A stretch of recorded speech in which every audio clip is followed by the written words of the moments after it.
Usually, with third movies in a franchise, we don't know what to expect. Now that we had a second movie that surpassed, in my opinion, the first film, hopefully the third movie can surpass the first film. Who knows? Maybe, maybe not. Only depends on how this movie is.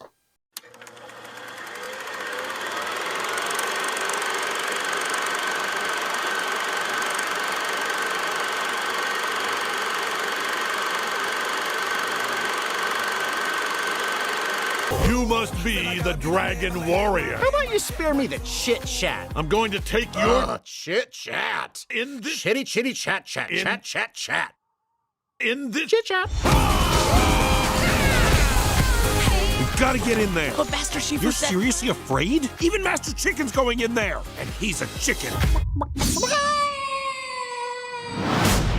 Kung Fu Panda 3 was directed once again by Jennifer Yu Nelson with Alessandro Caloni as co-director, and the film is written once again by Jonathan Aibel and Glenn Berger. The film again has a star-studded cast, some returning and some newcomers, including Jack Black, Bryan Cranston, Dustin Hoffman, Angelina Jolie, J.K. Simmons, Seth Rogen, Lucy Liu, David Cross, Kate Hudson, James Hahn, Randall Duke Kim, and Jackie Chan. According to IMDb's plot synopsis, continuing his legendary adventure of awesomeness, Paul must face two hugely epic but different threats, one supernatural and the other a little closer to home. When Kung Fu Panda 3 was released, it had been 5 years since the second movie. It surprises me on how there was a longer gap between a second and third film. Hopefully that it would live up to what the second movie had offered. Unfortunately, I can say this, it's not better than the second or first film. However, it's still a great Kung Fu Panda film, in my opinion. I really think that this is still a solid film in the series. So here are some of the positives that I found with the film. The voice acting, still amazing. Jack Black is still incredible as Poe. Again, Black just brings his energy every chance he gets. And it's just amazing to see how much Black just seems to always care for and love this franchise the most. I think out of any franchise he's ever been, and I think this is the one that really just stuck with him. A great addition to the film is Bryan Cranston as Li Shin, who is Poe's biological father, and Cranston just brings the lovable and laid-back attitude that matches with Black so well. And I think really both Black and Cranston are both excellent with each other. You believe them as both father and son, as actual father and son. And it works so well to what the film tries to offer with those two. Also, James Hahn as Mr. Payne is still hilarious and gets to do more this time around than he ever did, I think, compared to the other movies, but really more than the second movie, if any. He also plays well, again, off of Black, but he plays really well off of Cranston. In the film, he's very jealous of Cranston, and that, of course, him being Poe's biological father, or the fact that somebody's coming along saying that he is his father, he's just feeling as if his son's being taken away from him. And so it just goes for some really hilarious moments that Tom has with these two, that it just makes the film a delight to watch them both. Hoffman gets more to shine than the previous film, and Hoffman still brings calm but deadpan nature to Shifu, as always. Again, Hoffman and Black are still great with each other, just like how it was in the first film. It's always just a blast seeing a veteran actor like Hoffman and, of course, an actor like Black just have great chemistry in the film. Although the Furious Five aren't in the film that much compared to, say, like the last movie, Angelina Jolie, Seth Rogen, Lucy Liu, David Cross, and Jackie Chan are still fun to watch.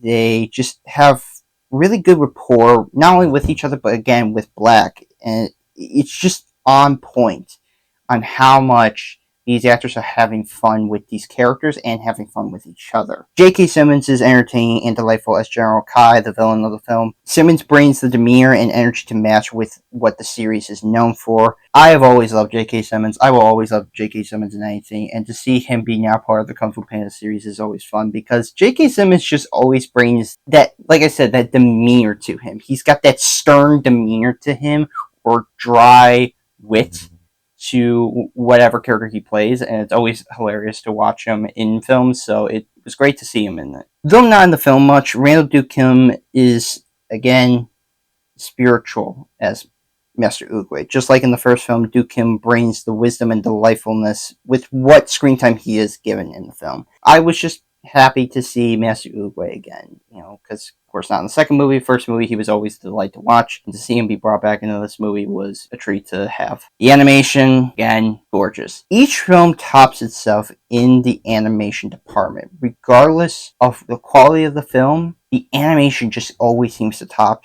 itself. It's amazing to watch. Every character, scenery, and action sequence looks incredible, that it's stunning. It is incredible on how much detail that they put into this series. I am always just amazed that it can even be on the level of something like Pixar with how they do films. So yeah, it's just great to see another animation studio like DreamWorks always knocking out of the park with regards to animation. Music is fantastic. Composer Hans Zimmer returns, minus John Powell, which is kind of the unfortunate part, but it still keeps up with what the series is known for with its music. And I very much appreciate Hans Zimmer still being one of the best composers out there. However, I do have a minor gripe with this film in that the use of Imagine Dragons' I'm So Sorry, but it's just in instrumental form for Kai, it does get a little bit repetitive. Don't get me wrong, I love my Imagine Dragons. Yes, I know. I am a fan. But it gets to a point where it's like, when you use it more than once, you start to kind of notice you're just using that as just your theme rather than just one time. And it just kind of became noticeable, and it kind of irritated me a little bit. But for the most part, it wasn't like something that ruined the film for me. It just was very noticeable. The direction is top notch. Directors Jennifer Hugh Nelson and Alessandro Caloni keep the same energy that the series is known for, which Jennifer Hugh Nelson brought with the second movie. And they just keep the film exciting to watch. They just know how to make the film funny and entertaining from beginning to end.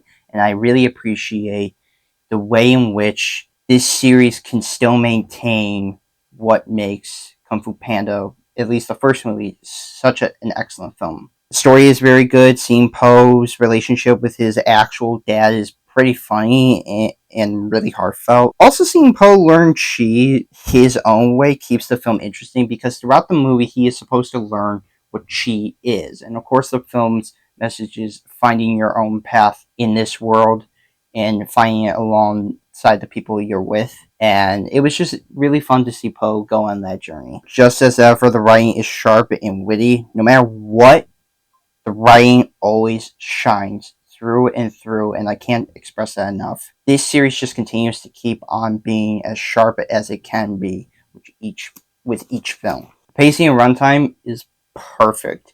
Every scene flows amazingly throughout. With a runtime of 1 hour and 35 minutes, the film, it feels just right with what it is. And I always think that that's what makes animated movies just so great, but really it's just how this series is paced so well with that runtime, I think, is what keeps it exciting to watch.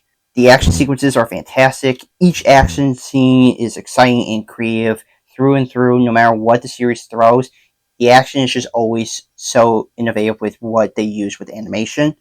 And seeing the characters fight is always interesting to see. It's always fun to watch these characters beat the crap out of each other. It's always a delight to me. As fun as this film is, there are two negatives that I found with this film. Firstly, the villain. I do think the villain is a bit generic for me. Although Simmons is fun as Kai, I think the character is nothing really all that exciting. All Kai just wants is to capture all the Kung Fu Master's Chi, and that's it.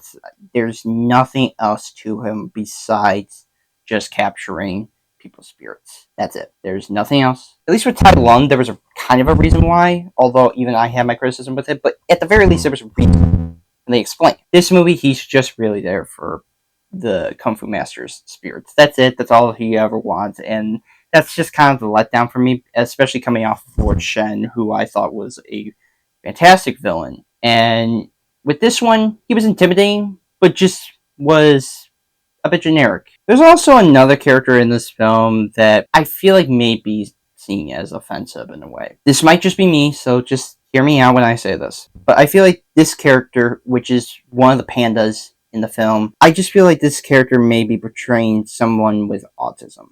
And I just feel like not in the best way, but just kind of the most stereotypical way. And again, I don't think that that's what the filmmakers intended for by any means. I don't think they mean any harm. So don't think of that. And if I'm proven wrong, if somebody could tell me, fine. And I would love to know. But I just can't help but feel like this movie is kind of making fun of somebody with autism, or just kind of trying not to say anything rude to this character. And keep in mind, this was made in 2016. Things were changing, but not in a way we have now. So it just, to me, still feels a little insulting.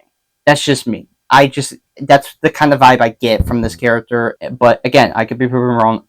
That's just what comes across to me. I'm not like hugely offended. I'm just saying it is a little insulting if you really kind of step back and think about it. So, besides that, Kung Fu Panda 3 is still a great sequel. It's another success for DreamWorks.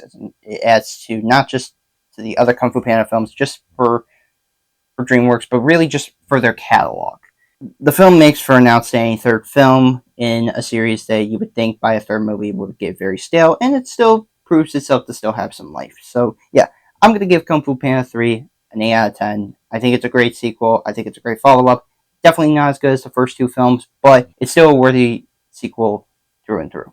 So I will finally be giving my review for Kung Fu Panda 4, and I promise you guys, I apologize that it's taken me a while to do the March films, because I have seen all the March films, so don't think I'm like late because I haven't seen them. It's just because I'm just backed up with a lot of things. So I will be getting to Kung Fu Panda 4 and then the rest of the March films. So yeah, look forward to those reviews and other movie TV show reviews coming soon.